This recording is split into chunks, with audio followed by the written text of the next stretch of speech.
Assalamualaikum warahmatullahi wabarakatuh. Perkenalkan, nama saya Rahmi Rahmadani, NIM 18060013. Saya dari jurusan Ilmu Ekonomi, Prodi Ekonomi Pembangunan, Fakultas Ekonomi Universitas Negeri Padang. Video ini saya bikin untuk melengkapi nilai tugas mata kuliah praktek kewirausahaan dengan dosen pembimbing Bapak Haris Setia Putra SEMSI.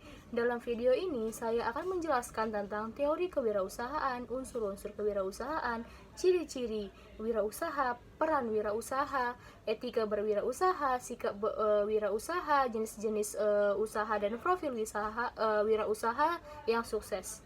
Yang pertama, teori kewirausahaan seiring berjalannya waktu, kewirausahaan mempunyai perkembangan yang signifikan.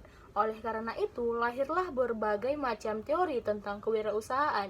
Pada kesempatan kali ini saya akan membahas beberapa teori mengenai kewirausahaan. Di antaranya adalah sebagai berikut. Yang pertama yaitu kita akan membahas teori neoklasik. Teori ini memandang perusahaan sebagai sebuah istilah teknologis di mana manajemennya atau individunya hanya mengetahui biaya dan penerimaan perusahaan dan sekedar melakukan kalkulasi matematis untuk menentukan nilai optimal dari variabel keputusan. Jadi, pendekatan neoklasik tidak cukup mampu untuk menjelaskan isu mengenai kewirausahaan tadi. Dalam teori ini juga, kemandirian sangatlah tidak terlihat. Wajar saja karena memang pada masa lampau di mana belum begitu urgen masalah kemandirian, namun cukup bisa menjadi teori awal untuk melahirkan teori-teori mengenai kewirausahaan selanjutnya. Yang kedua yaitu ada teori Kierzerian, yang dimana Kierzerian entrepreneur, yang dimana dalam teori ini Kierzer menyoroti tentang kinerja manusia, keuletannya, keseriusannya, kesesungguhannya dalam berusaha, sehingga maju mundurnya suatu usaha tergantung pada upaya dan keuletan sang pelaku usaha. Adapun unsur-unsur kewirausahaan, ada beberapa unsur penting dalam kewirausahaan yang saling terkait satu dengan yang lainnya. Yang pertama yaitu ada pengetahuan, yang dimana terdapat kognisi, daya nalar, daya pikir, inteligensi, yang dimana di sini dimaksud dengan tingkat penalaran atau reasoning, kemampuan berpikir yang dimiliki oleh seseorang dicirikan oleh daya pikir, pengetahuan, kepandaian intelektual atau unsur kognisi. Yang kedua yaitu ada keterampilan atau psikomotor, yang dimana berpikir saja tidaklah dapat mewujudkan sesuatu. Sesuatu itu dapat diwujudkan jika ada tindakannya. Daya gerak untuk bertindak, terutama tindakan awal, disebut daya inisiatif. Daya ini dapat dicirikan seseorang apakah ia malas atau rajin. Banyak yang tahu, tetapi karena tidak bertindak atau lambat bertindak, maka dia akan merugi. Yang ketiga ada sikap mental, yang dimana seseorang mungkin saja mempunyai otak yang cerdas dan kemampuan yang tinggi, namun ia malas, lamban, tidak mempunyai keberanian, dan apalagi ceroboh. Tentulah hal itu tidak menjamin untuk dapat sukses ke depannya. Sukses dapat dipakai jika pemikiran, keterampilan, dan sikap mental maju digabungkan.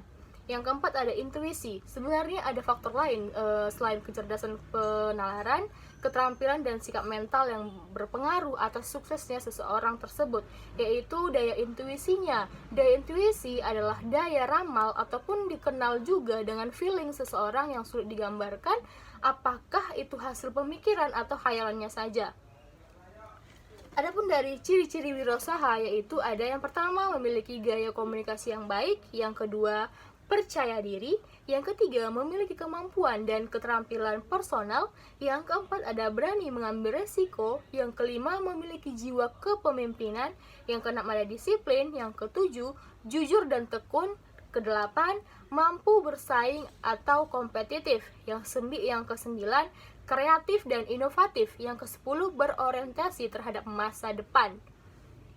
Selanjutnya yaitu peran wirausaha pembangunan ekonomi merupakan sebuah proses yang mana dapat menyebabkan pendapatan per kapita masyarakat itu dapat meningkat. Oleh karena itu, Peranan dari kewirausahaan dinilai sangatlah penting dan bisa mendorong bagaimana pembangunan ekonomi nasional, di mana peran-peran dari kewirausahaan antara lain yaitu yang pertama ada membuka lapangan kerja, meningkatkan pendapatan nasional, mengurangi kesenjangan ekonomi dan sosial, mendorong terciptanya masyarakat adil dan makmur, menambah investasi di dalam negeri, menambah pemasukan sektor pajak.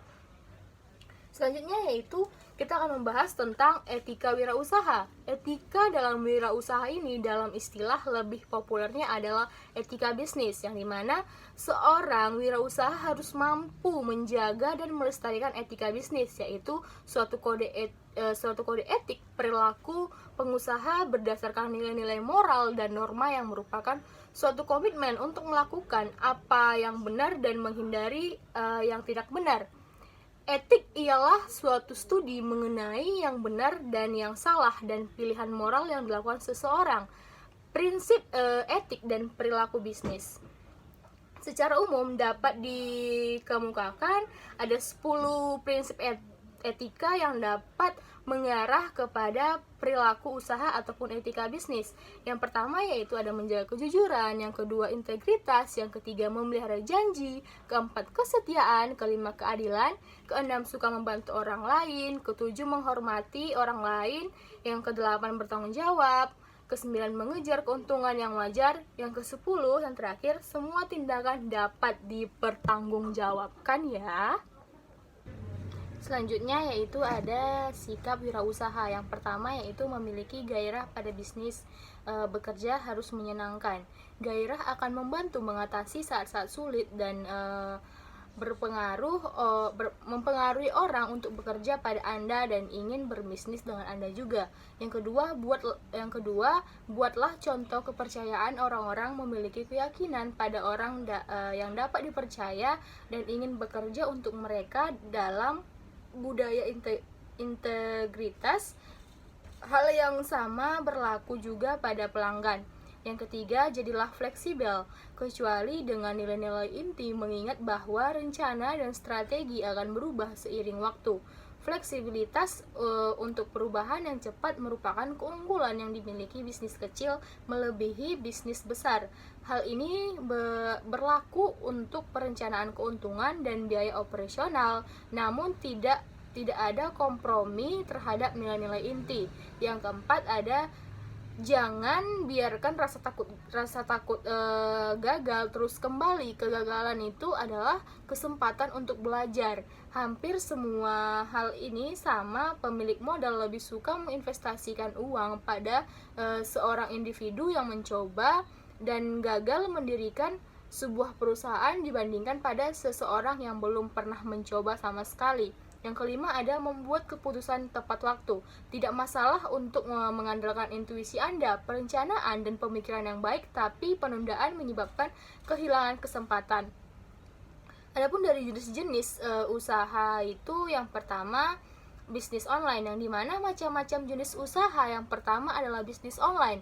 Jenis bisnis online ini merupakan yang peluang usahanya berkembang dengan begitu cepat apabila dengan tersedianya internet dan smartphone yang telah begitu global.